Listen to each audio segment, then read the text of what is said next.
Hello hi friends, welcome back to my YouTube channel కృషి Geethu blog.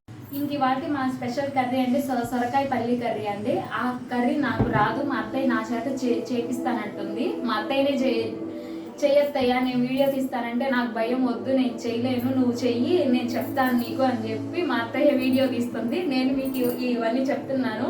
వాటికి కావాల్సిన పదార్థాలు ఏంటో చూద్దాం రండి. కర్రీ వచ్చేసి సొరకాయ పల్లి కర్రీ అంటండి. సొరకాయ ఆల్రెడీ కట్ చేసి పెట్టింది.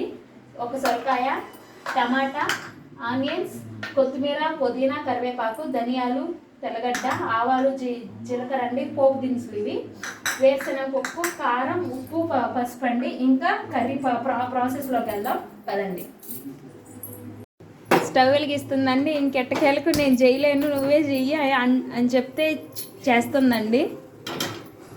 అయితే నన్నైతే వీడియోలో చూపించొద్దు, ఊరికి కూర వరకు చూపించు అని చెప్పింది. అందుకని కర్రీ వరకే చూపిస్తున్నాను. ఫస్ట్ స్టవ్ వెలిగించిందండి, దబర పెట్టింది, వెడల్పుగా ఉండే దబర. దాంట్లో ఆల్రెడీ ఆయిల్ ముందర వేసేసింది. ఎంత ఆయిల్ వేసిన అత్తయ్య?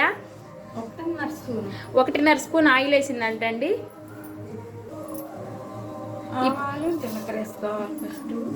ఫస్ట్ ఆవాలు జీలకర్ర ఏంటండి, ఇప్పుడే ఫస్ట్ వాయిస్ కూడా ఇస్తుంది.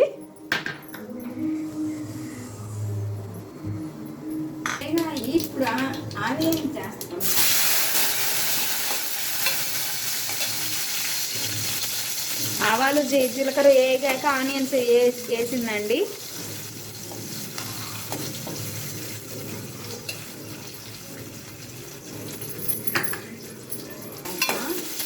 టమాటాలు అంటండి, మా అత్తయ్య అయితే ఆనియన్స్ వేగాక టమాటా లేదు, ఆనియన్స్ టమాటాలు రెండు ఒకటేసారి వేస్తుంది. ఎందుకు అలాగంటే అలా వేస్తేనే టేస్ట్ వస్తుంది అని చెప్పుద్దండి. టమాటాలు ఎర్రగడ్డల్లో కొంచెం సాల్ట్ వేసుకుంటే మంచిగా ఫ్రై అవుతాయి, అప్పుడు బాగా వాడతాయి.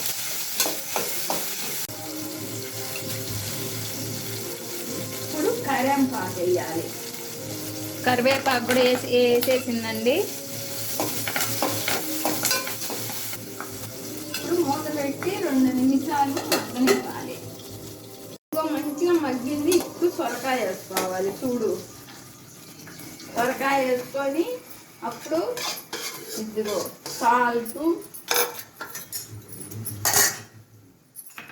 సాల్ట్ వేసుకోవాలి.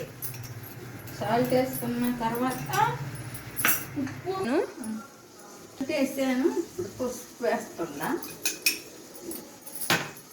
కారం వేస్తున్నా. 1.5 స్పూన్ కారం వేసుకోవాలి.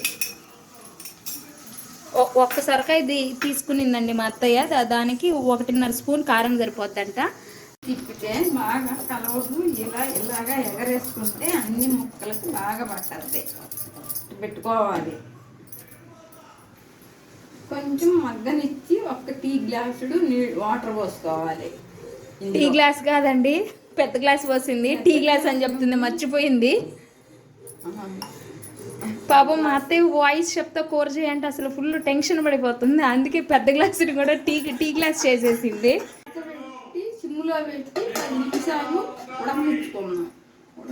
ఇది ఉడికే లోపల పల్లీలు, కొంచెం ధనియాలు పౌడర్ కంటండి చేసుకొని దాంట్లో వేసుకున్నాం. ఒక 3 టీ స్పూన్లు వేసింది. 1 టీ స్పూన్ ధనియాలు వేసిందండి. 1 టీ స్పూన్ ధనియాలు వేసిందండి. ఇప్పుడు అవి ఫ్రై చేస్తుంది. ఫ్రై చేసి పొడి చేసుకోవాలంటండి. ఇలా ఫ్రై చేసేసిందండి. మిక్సీకి అయినా వేసుకోవచ్చు, కానీ మా అత్తయ్య మిక్సీకి వేయదండి. రోట్లో రావడానికి వెళ్తుంది. అది ఉడికే లోపల ఇది ఉడికింది. ఇందులో పల్లీల పౌడర్ వేస్తున్నా. పల్లీల పౌడర్ వేసి కొంచెం ఉండిచి ఆపేసుకోవాలి. ఈ పల్లీల పౌడర్ వేసాక ఒక 2 to 3 మినిట్స్ ఉంచితే చాలంటండి. ఆపుకోవాలి. ఇప్పుడు పల్లీల పౌడర్ వేసి మంచిగా కలిపెడుతుంది. కొత్తిమీర, పుదీనా వేసుకోవాలి. పౌడర్ వేసినాక కలిపెట్టుకొని పైన కొత్తిమీర, పుదీనా వేసుకోవాలి. ఇప్పుడు తయారైపోయింది. ఇంకా ఆపేసుకోవాలి. ఇప్పుడు సర్వింగ్ చేసొద్దంటండి. నేను చేస్తానంటే వద్దు, నేనే చేస్తాను, నువ్వు టేస్ట్ చెయ్యి అని చెప్పిందండి. సరే అని చెప్పాను. ఇప్పుడు మా అత్తయ్య సర్వ్ చేస్తుందండి, చూడండి. Serving start చేసేసిందండి. టేస్ట్ చూడమని చెప్తుంది. మా అత్తయ్య కర్రీ చాలా బాగా చేసిందండి. ఇప్పుడు నేను టేస్ట్ చేసి ఇంక ఇది ఎలా వచ్చిందో మీకు కూడా చెప్తాను. చాలా బాగుందండి అత్తయ్య, సూపర్ గా చేసావు. చాలా టేస్టీగా ఉందండి. ఇది మా అత్తయ్య ఇప్పుడు నైట్ మా ఇంట్లో పుల్కాలని చెప్పాను కదా, ఆ పుల్కాలో కర్రీ చేసిందండి. చాలా బాగుంది. మీరు కూడా ట్రై చేయండి. మా అత్తయ్య ఎలా ఉందో కామెంట్ పెట్టండి. Please do like, share and subscribe my YouTube channel friends. Bye.